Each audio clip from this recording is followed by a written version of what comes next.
তো ভোটের আগে বলে না আমরা সবাই শ্রমিকের বন্ধু বলে কিনা বলেন? এই দেশের মোট ভোটারের ভিতরে প্রায় 65% হচ্ছে শ্রমিক ভোটার। যেই শ্রমিকের ভোটে এমপি হয়, মন্ত্রী হয়, সরকার গঠন হয়। আর 24-এর বিপ্লবে শ্রমিকরা জীবন দিয়েছে না? সরকারের হিসাবে 149 জন শ্রমিক, 147 জন পুরুষ, 2 জন নারী শ্রমিক যেই বাংলাদেশকে পরিবর্তনের জন্য জীবন দিয়েছিল, সেই শ্রমিককে উপরে অন্যায় করা হবে, অবিচার করা হবে, জুলুম করা, বৈষম্য করা হবে। আর এই দেশের শ্রমিকরা তাকিয়ে দেখবে, এই বাংলাদেশ কখনো হতে পারে না। সুতরাং অধিকার আদায় লড়াই আমাদের চলবে না। আমাদের শ্রমিকের জীবনটাই আসলে সংগ্রাম মুখর। সংগ্রাম ব্যতীত অধিকার কেউ আমাদেরকে দিতে চায় না। সম্মানিত আমাদের প্রতিনিধি ভাইয়েরা, দীর্ঘ সময়ে জনপদে অনেক তন্ত্রমন্ত্র আমরা দেখেছি। দীর্ঘ 200-250 বছরের সারা পৃথিবীতে সমাজতন্ত্র নেতৃত্ব দিয়েছে না? তারা আমাদেরকে কমিউনিজম শিখিয়েছে। কিন্তু আমরা বলি এত 250 বছরেও যেহেতু সমাজতন্ত্র মুক্তি দিতে পারে নাই, বিগত শতাব্দীতে ওই পুঁজিবাদের নেতারা কার্ল মার্কস এবং লেনিনের থিওরিকে সামনে রেখে দুনিয়ার মজদুর এক হও, শ্রমিক রাজ কায়েম করো স্লোগান দিয়ে শ্রমিকদেরকে পরিবর্তনের বার্তা দিয়েছিল। শ্রমিকের রাস্তায় নেমেছে, জীবন দিয়েছে। সারা পৃথিবীতে 30টার মতো দেশে সমাজতান্ত্রিক বিপ্লব হয়েছে, শ্রমিকের বাকি কোনো পরিবর্তন হয় নাই। তার মানে হচ্ছে এটি এখন প্রতিষ্ঠিত সত্য।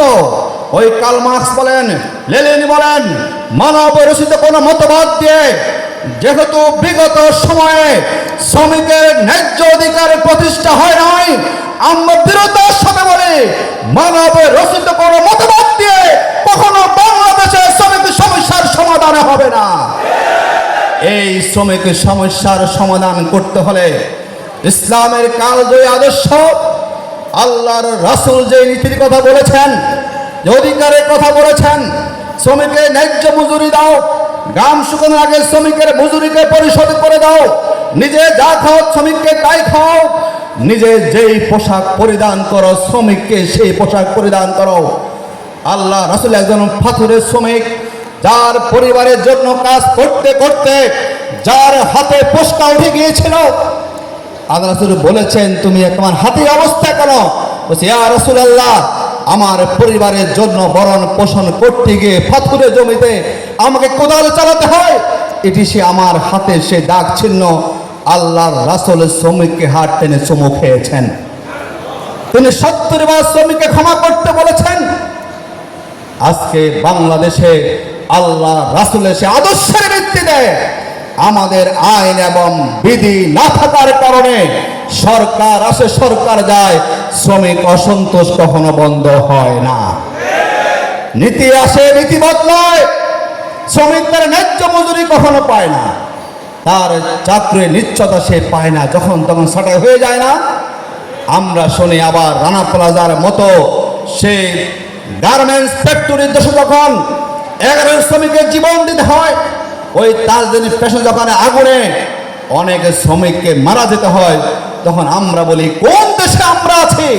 ন্যায্য মজুরি তো আমরা পাই না, বরং আমাদের অধিকারটুকু আমরা পাই না, আমরা বেঁচে থাকার সেখানে সুযোগ পাই।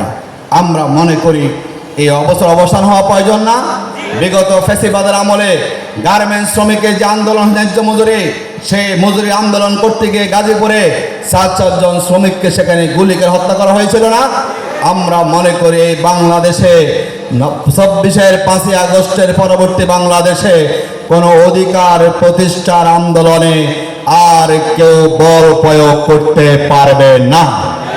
সম্মানিত ভাইরা, আমরা আজকের এই প্রতিনিধি সম্মেলন থেকে দাবি জানাবো সরকারের প্রতি বিশেষভাবে, যে ইতিমধ্যে আপনাদের 3 মাস সময় পার হয়ে গিয়ে মন্ত্রী হয়, সরকার গঠন হয়, আর সেই শ্রমিকের মুক্তি কখনো আসে না।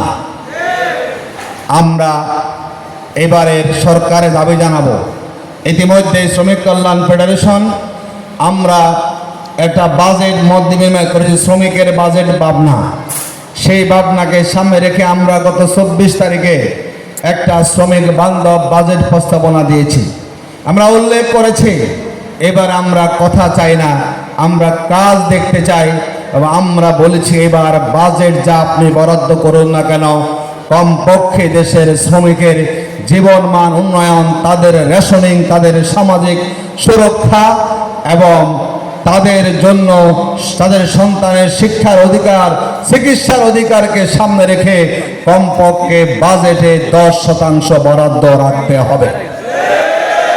10% বরাদ্দ না রেখে আমাদেরকে 2000 টাকার ফ্যামিলি কার্ড দিয়ে খুশি করবেন, আর 250 টাকার কৃষক কার্ড দিয়ে দায়িত্ব শেষ করবেন। এদেশের শ্রমিক জনতা এই ধরনের প্রতারণাকে আমরা আর বিশ্বাস করতে চাই না।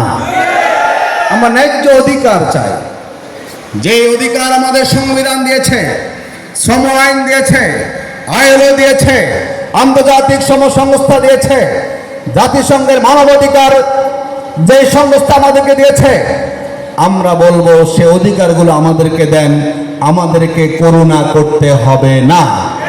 আমরা কোনো কার্ড ভিক্ষা আমরা চাই না, আমরা ন্যায্য অধিকার পেতে চাই, আমরা মর্যাদা পেতে চাই, আমরা সমাজের সুরক্ষা পেতে চাই, আমাদের সন্তানের শিক্ষার অধিকার আমরা পেতে চাই, আমরা আমাদের বাসস্থানের অধিকার আমরা পেতে চাই। অধিকার না দিয়ে, দৃষ্টিভঙ্গি ভিন্ন দিয়ে কিছু চটকদার কথা বলে শ্রমিককে বহু বছর ঠকানো হয়েছে। এই শ্রমিককে আর ঠকানো যাবে না, কারণ 24-এর বিপ্লবে শ্রমিকরা জীবন দিয়েছে না। সরকারের হিসাবে 149 জন শ্রমিক, 147 জন পুরুষ, 2 জন নারী শ্রমিক যেই বাংলাদেশকে পরিবর্তনের জন্য জীবন দিয়েছিল, সেই শ্রমিককে উপরে অন্যায় করা হবে, অবিচার করা হবে, জুলুম করা, বৈষম্য করা হবে, আর এই দেশের শ্রমিকরা তাকিয়ে দেখবে। এই বাংলাদেশ তা কখনো হতে পারে না। সুতরাং অধিকার আদায় লড়াই আমাদের চলবে না। আমাদের শ্রমিকের জীবনটাই আসলে সংগ্রাম মুখর। সংগ্রাম ব্যতীত অধিকার কেউ আমাদেরকে দিতে চায় না। সম্মানিত আমাদের প্রতিনিধি ভাইয়েরা, দীর্ঘ সময়ে জনপদে অনেক তন্ত্রমন্ত্র আমরা দেখেছি। দীর্ঘ 200-250 বছরের সারা পৃথিবীতে সমাজতন্ত্র নেতৃত্ব দিয়েছে না, তারা আমাদেরকে কমিউনিজম শিখিয়েছে।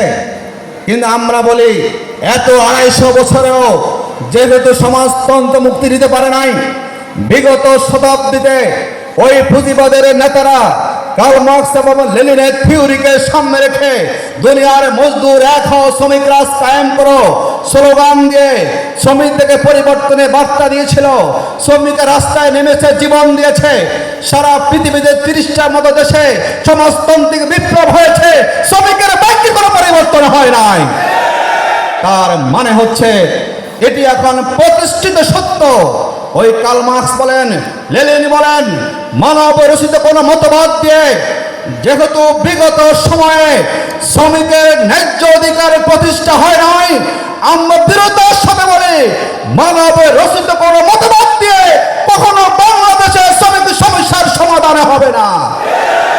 এই শ্রমিক সমস্যার সমাধান করতে হলে ইসলামের কালজয়ী আদর্শ, আল্লাহর রাসূল যে নীতির কথা বলেছেন, যে অধিকারের কথা বলেছেন, শ্রমিকের ন্যায্য মজুরি দাও, গ্রাম শুকানোর আগে শ্রমিকের মজুরিকে পরিশোধ করে দাও, নিজে যা খাও শ্রমিককে তাই খাও, নিজে যেই পোশাক পরিধান করো শ্রমিককে সেই পোশাক পরিধান করো।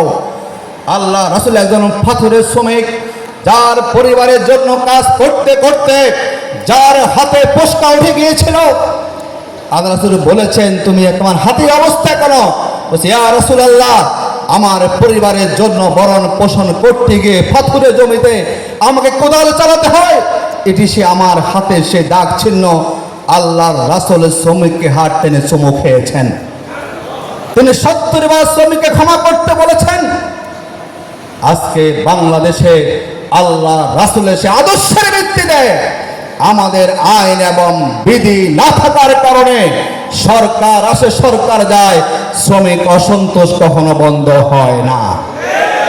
নীতি আসে নীতি বদলায়, শ্রমিকদের ন্যায্য মজুরি কখনো পায় না। তার চাকরির নিশ্চয়তা সে পায় না, যখন তখন ছাঁটাই হয়ে যায় না। আমরা শুনি আবার রানা প্লাজার মতো সেই গার্মেন্টস ফ্যাক্টরির দেশে যখন 11 শ্রমিকের জীবন দিতে হয়, ওই তাজদিনী ফ্যাশন দোকানে আগুনে অনেক শ্রমিককে মারা যেতে হয়, তখন আমরা বলি কোন দেশে আমরা আছি? ন্যায্য মজুরি তো আমরা পাই না, বরং আমাদের অধিকারটুকু আমরা পাই না, আমরা বেঁচে থাকার সেখানে সুযোগ পাই। আমরা মনে করি এই অবসান হওয়া প্রয়োজন না। বিগত ফ্যাসিবাদের আমলে গার্মেন্টস শ্রমিকের যে আন্দোলন ন্যায্য মজুরি, সেই মজুরি আন্দোলন করতে গিয়ে গাজীপুরে 4 জন শ্রমিককে সেখানে গুলি করে হত্যা করা হয়েছিল না?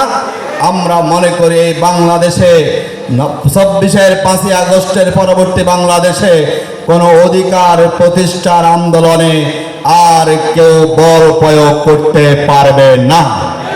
সম্মানিত ভাইরা, আমরা আজকের এই প্রতিনিধি সম্মেলন থেকে দাবি জানাবো সরকারের প্রতি বিশেষভাবে, যে ইতিমধ্যে আপনাদের 3 মাস সময় পার হয়ে গিয়ে আলহামদুলিল্লাহ, আল্লাহ ভালো রেখেছেন। আলহামদুলিল্লাহ, আলহামদুলিল্লাহি রাব্বিল আলামিন, ওয়াসসালাতু ওয়াসসালামু আলা রাসূলিহিল আমিন ওয়া আলা আলিহি ওয়া সাহবিহি আজমাইন। বাংলাদেশের শ্রমজীবী মানুষের প্রিয় সংগঠন বাংলাদেশ শ্রমিক কল্যাণ ফেডারেশন বগুড়া জেলা শাখার উদ্যোগে আজকের এই ট্রেড ইউনিয়ন প্রতিনিধি সম্মেলনের সম্মানিত সভাপতি, বাংলাদেশ শ্রমিক কল্যাণ ফেডারেশন বগুড়া জেলার সভাপতি, বগুড়ার শ্রমজীবী মানুষের প্রিয় নেতা, বিশিষ্ট শ্রমিক নেতা মঞ্জুরুল ইসলাম রাজু ভাই, মঞ্চে উপস্থিত আছেন আজকের এই সম্মেলনের বিশেষ অতিথি, বাংলাদেশ শ্রমিক কল্যাণ ফেডারেশনের কেন্দ্রীয় সহ সভাপতি, বগুড়ার মাটি মানুষের প্রিয় নেতা, যিনি দীর্ঘ সময় এই জনপদে ইসলামী আদর্শকে প্রতিষ্ঠার আন্দোলনের নেতৃত্ব দিয়েছেন, জনাব গোলাম রব্বানী ভাই। উপস্থিত আজকের এই সম্মেলনের বিশেষ অতিথি, বাংলাদেশ শ্রমিক কল্যাণ ফেডারেশন বগুড়া জেলার প্রধান উপদেষ্টা, বাংলাদেশ জামাত ইসলামের কেন্দ্রীয় মজলিস শূরার সদস্য, বগুড়া জেলার সম্মানিত আমির, বিশিষ্ট শিক্ষাবিদ জননেতা অধ্যক্ষ মাওলানা মোহাম্মদ আব্দুল হক সরকার, মঞ্চে উপস্থিত শ্রমিক কল্যাণ ফেডারেশনের কেন্দ্রীয় সহ সাধারণ সম্পাদক, যিনি দীর্ঘ প্রায় 3 দশক ধরে এই জনপদে শ্রমিক আন্দোলনের নেতৃত্ব দিচ্ছেন, আপনাদের সকলের প্রিয় নেতা আব্দুল মতিন ভাই, বগুড়া জেলা জামাতের সম্মানিত নায়েবে আমির জনাব আব্দুল হাকিম ভাই, বগুড়া জেলা শ্রমিক কল্যাণ ফেডারেশনের সহ সভাপতিবৃন্দ, জেলা সাধারণ সম্পাদক শ্রমিক নেতা আতাউর রহমান ভাই সহ মঞ্চে উপবিষ্ট আমাদের উপদেষ্টাবৃন্দ, আমাদের জেলা শাখার বিভিন্ন নেতৃবৃন্দ, উপজেলা শাখার নেতৃবৃন্দ, আমাদের আজকের আয়োজনে আমাদের নারী বোনেরা এখানে আছেন, সাংবাদিক বন্ধুগণ, সম্মানিত ট্রেড ইউনিয়নের প্রতিনিধি, দায়িত্বশীল ভাইয়েরা, আজকের এই বগুড়া টিটি মিলনায়তন একটা ঐতিহাসিক সাক্ষী হয়ে থাকবে।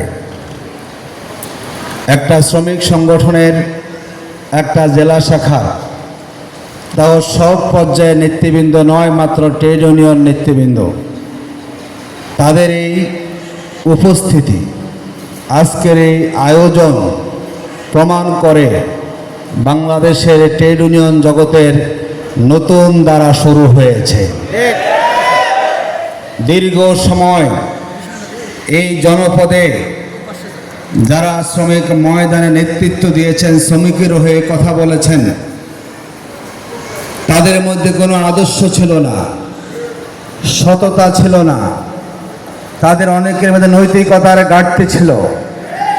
তারা মুখে অনেক সুন্দর কথার ফুলঝুরি ছড়াতেন, অনেক মুক্তির কথা বলতেন, কিন্তু তাদের কথার সাথে কর্মের মিল থাকার কারণে তাদের আদর্শের মধ্যে ইসলামী মূল্যবোধ না থাকার কারণে তাদের নেতৃত্বে সত্যিকার এদেশের শ্রমিকের ভাগ্যের পরিবর্তন সাধিত হয়নি। বাংলাদেশ শ্রমিক কল্যাণ ফেডারেশন 67 সাল থেকে জনপদে শ্রমিক ময়দানে একটি আদর্শিক ধারাকে প্রতিষ্ঠা করার জন্য যেই সংগ্রাম আমরা শুরু করেছিলাম, আমাদের এই সংগ্রামের পথটি খুব বেশি সহজ ছিল না, মসৃণ ছিল না, বরং প্রতিটি সময় আমাদেরকে একটা কঠিন পথ পাড়ি দিতে হয়েছে, সংগ্রাম মুখর জীবনযাপন করতে হয়েছে। শ্রমিকের হয়ে তাদের অধিকারের জন্য, স্বার্থ রক্ষার জন্য, জীবনমান উন্নয়নের জন্য, শ্রমিকদের ন্যায্য হিস্সাকে বুঝিয়ে নেওয়ার জন্য যেই সংগ্রাম সারিতে সম্মুখে থেকে আমাদের ভূমিকা রাখার কথা ছিল, বিগত সময়ে বাংলাদেশের গণতন্ত্রের মোড়লে কোনো স্বৈরাচার, কোনো বাকশাল, কোনো ফ্যাসিবাদী স্মরণ করতে হয়েছে, মিথ্যা মামলা দেওয়া হয়েছে, রিমান্ডে নেওয়া হয়েছে। আলহামদুলিল্লাহ 24-এর 5ই আগস্ট এদেশের ছাত্র শ্রমিক জনতা যে ঐতিহাসিক বিপ্লব সংগঠিত করেছে, সেই বিপ্লবের মধ্যে দিয়ে যেরকম বাংলাদেশের রাজনৈতিক বাতাসে সুবাতাস বইছে, তেমনি ট্রেড ইউনিয়ন আন্দোলনের ময়দানও আদর্শিক ধারার গতি প্রবাহ অনেক বেশি বৃদ্ধি পেয়েছে। আলহামদুলিল্লাহ আলহামদুলিল্লাহ। সম্মানিত দায়িত্বশীল ভাই ও বোনেরা, আমাদের এই বাংলাদেশের যত উন্নয়ন বলি, অগ্রগতি বলি, সবাই বলবে এর পিছনে শ্রমিকের অবদান আছে। আমাদের এই বাংলাদেশকে আমরা বলি কৃষিতে স্বয়ং সম্পূর্ণ। এই স্বয়ং সম্পূর্ণতার কথা বলে রাজনৈতিক দলগুলো, সরকার খুব বাহবা নেওয়ার চেষ্টা করে, কিন্তু যেই কৃষকেরা রোদে পড়ে বৃষ্টিতে ভিজে ওই বজ্রপাতে মৃত্যুর ঝুঁকিকে মাথায় নিয়ে যারা চাষাবাদ করে, সেই কৃষি শ্রমিকের কৃতিত্ব কখনো কেউ স্বীকার করতে চায় না। এটা যেমন একদিকে সত্য, আর একদিকে এই দেশের শ্রমিকের উৎপন্ন যেই ফসলগুলো আছে, যদি আমরা দানের কথা বলি, আরও যত উৎপাদিত পণ্য আছে, তার যে ন্যায্য মূল্য শ্রমিকরা পাবে, তার ব্যাপারেও আমাদের রাষ্ট্রকে আমরা কখনো আন্তরিক হতে আমরা দেখি নাই। তো রাষ্ট্র এগিয়ে যাচ্ছে, এর সুফল সবাই পাচ্ছে। যে মানুষগুলোর হাড়ভাঙ্গা পরিশ্রমের মধ্যে দিয়ে দেশ এগিয়ে যাচ্ছে, আমাদের এই দেশে বহু সরকার এসেছে গিয়েছে, বহু বাজেট হয়েছে, বহু নির্বাচন ইশতেহার সবাই দিয়েছেন। যদি আমরা জিজ্ঞাসা করি এত বছর পরও এই বাংলাদেশের শ্রমিকের ভাগ্যের ন্যূনতম পরিবর্তন হয়েছে কিনা, সবাই এক বাক্যে বলবে আমাদের শ্রমিকের ভাগ্যের ন্যূনতম কোনো পরিবর্তন হয় নাই। তাহলে আমরা দেশে কি পাচ্ছি? দেশ এগিয়ে যাওয়ার পেছনে এমন কোনো পেশার শ্রমিক নাই। আপনি পরিবহন পেশা বলুন, তাদের অনেক কন্ট্রিবিউশন আছে। আমাদের দেশের যারা পোশাক শিল্প বলি আমরা, যেই পোশাক শিল্প থেকে প্রায় 80% রেমিটেন্স বাংলাদেশ আনয়ন করে থাকে, আমরা গর্ব করে বলি সেই পোশাক খাতে বাংলাদেশের 45 লাখ শ্রমিকের মাঝে প্রায় 75% শ্রমিক হচ্ছে এই এলাকারও অনেক নারী বোনেরা যান যারা উত্তরবঙ্গের, তারা সেখানে অত্যন্ত কম মূল্যে তাদের শ্রম বিক্রি করছে না, করছে। এই যুগে এসে মাত্র 12,500 টাকা ন্যূনতম মজুরিতে আমার দেশের একজন নারী বোনকে সেখানে 8 ঘন্টা তাকে দায়িত্ব পালন করতে হচ্ছে। এই যুগে এসে তার বাসা ভাড়া, তার বিদ্যুৎ বিল, তার গ্যাস বিল, পানি বিল হিসাব করলে দেখা যায় একজন শ্রমিকের 3 বেলা ডাল ভাত খাবে, এই মজুরি দিয়েও তা সম্ভব হচ্ছে না। আমরা অনেক পরিবর্তনের কথা বলি, আমরা শিল্প বিপ্লবের কথা বলি, আমরা উন্নয়নশীল দেশের কথা বলি, কিন্তু যদি আমরা একটা শ্রমিক পরিবারে যাই, তখন আমাদের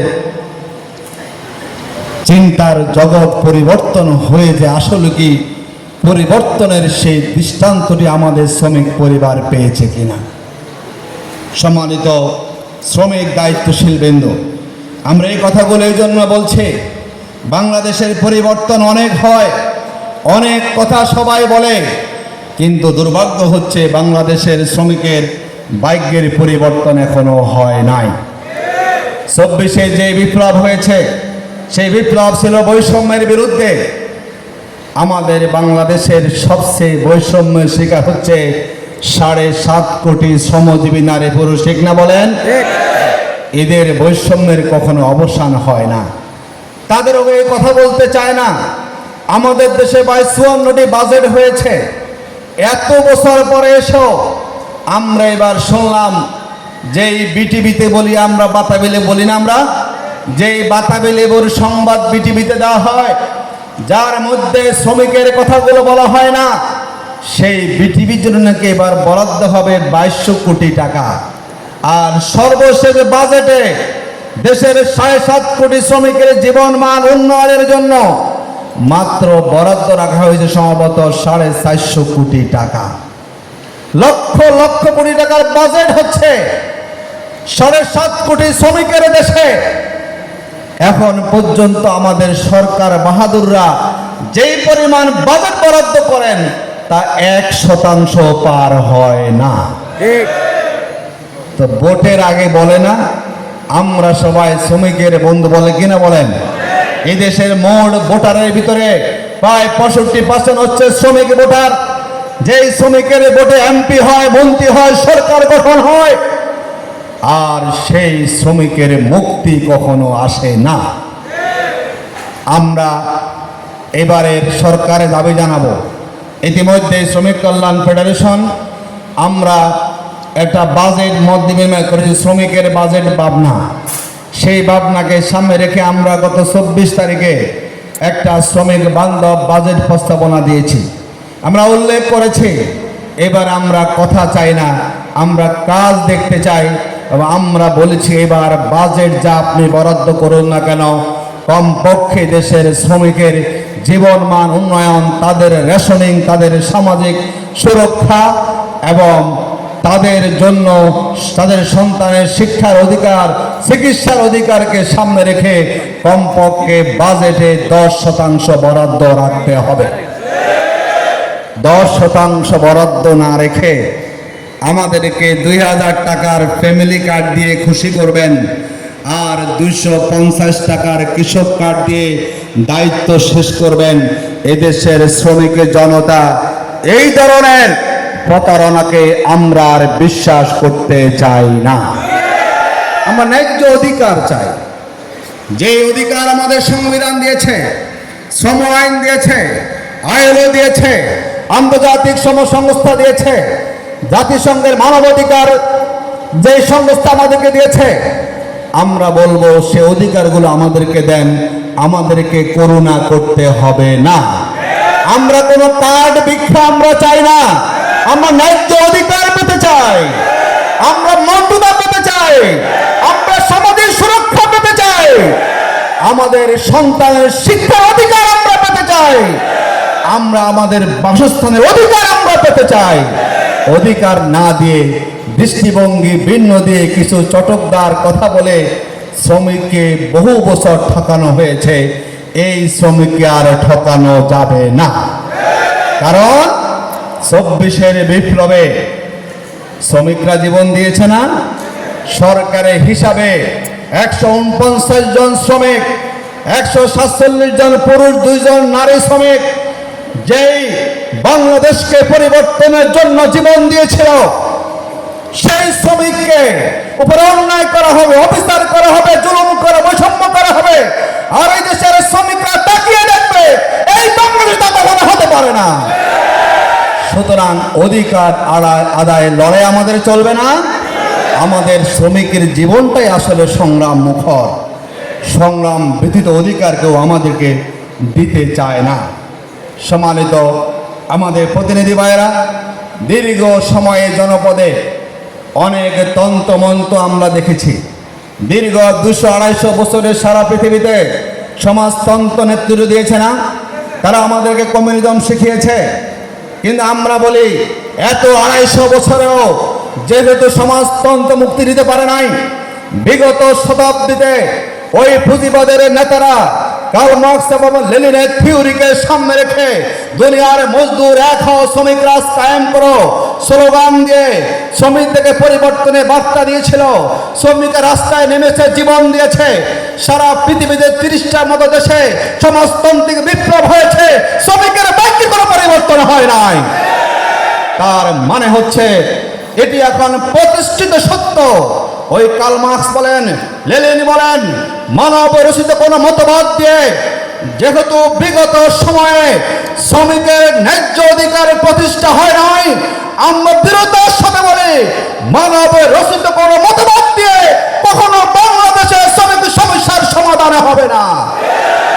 এই শ্রমিক সমস্যার সমাধান করতে হলে ইসলামের কালজয়ী আদর্শ, আল্লাহর রাসূল যে নীতির কথা বলেছেন, যে অধিকারের কথা বলেছেন, শ্রমিকের ন্যায্য মজুরি দাও, গাম শুকানোর আগে শ্রমিকের মজুরিকে পরিশোধ করে দাও, নিজে যা খাও শ্রমিককে তাই খাও, নিজে যেই পোশাক পরিধান করো শ্রমিককে সেই পোশাক পরিধান করো।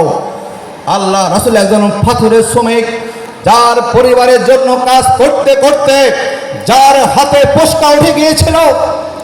আল্লাহ রাসূল বলেছেন, তুমি তোমার হাতে অবস্থা করো। বলছে, ইয়া রাসূলুল্লাহ, আমার পরিবারের জন্য ভরণ পোষণ করতে গিয়ে পাথরের জমিতে আমাকে কোদাল চালাতে হয়, এটি সে আমার হাতে সে দাগ চিহ্ন। আল্লাহর রাসূল শ্রমিককে হাত টেনে চুমু খেয়েছেন। তিনি 70 বার শ্রমিককে ক্ষমা করতে বলেছেন। আজকে বাংলাদেশে আল্লাহ রাসূলের সে আদর্শের ভিত্তিতে আমাদের আইন এবং বিধি না থাকার কারণে সরকার আসে, সরকার যায়, শ্রমিক অসন্তোষ কখনো বন্ধ হয় না। নীতি আসে, নীতি বদলায়, শ্রমিক তার ন্যায্য মজুরি কখনো পায় না, তার চাকরির নিশ্চয়তা সে পায় না, যখন তখন ছাঁটাই হয়ে যায় না। আমরা শুনি আবার রানা প্লাজার মতো সেই গার্মেন্টস ফ্যাক্টরির দেশে যখন 11 শ্রমিকের জীবন দিতে হয়, ওই তাজদিনী ফ্যাশন দোকানে আগুনে অনেক শ্রমিককে মারা যেতে হয়, তখন আমরা বলি কোন দেশে আমরা আছি? ন্যায্য মজুরি তো আমরা পাই না, বরং আমাদের অধিকারটুকু আমরা পাই না, আমরা বেঁচে থাকার সেখানে সুযোগ পাই। আমরা মনে করি এই অবসান হওয়া প্রয়োজন না। বিগত ফ্যাসিবাদের আমলে গার্মেন্টস শ্রমিকের যে আন্দোলন ন্যায্য মজুরি, সেই মজুরি আন্দোলন করতে গিয়ে গাজীপুরে 4 জন শ্রমিককে সেখানে গুলি করে হত্যা করা হয়েছিল না। আমরা মনে করি এই বাংলাদেশে 26-এর 5ই আগস্টের পরবর্তী বাংলাদেশে কোনো অধিকার প্রতিষ্ঠার আন্দোলনে আর কেউ বল প্রয়োগ করতে পারবে না। সম্মানিত ভাইরা, আমরা আজকের এই প্রতিনিধি সম্মেলন থেকে দাবি জানাবো সরকারের প্রতি বিশেষভাবে যে ইতিমধ্যে আপনাদের 3 মাস সময় পার হয়ে গিয়ে